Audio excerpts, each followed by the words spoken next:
নমস্কার বন্ধুরা, সবাই কেমন আছেন? তো আমার হাতের সামনে দেখছেন একটা সেটআপ বক্স। তো ডিশে যে সেটআপ বক্স ফিটিং করতে হয় সেই ধরনের একটা সেটআপ বক্স। তো এখন এই সেটআপ বক্সটার কি সমস্যা হয়েছে সেটা এখন চেক করব।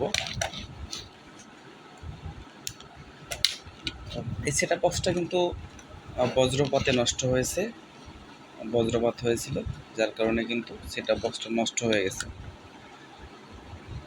তো আমরা একে একে এখান থেকে কিছু কিছু কম্পোনেন্ট আছে, সেই কম্পোনেন্টগুলো আমরা চেকিং করব।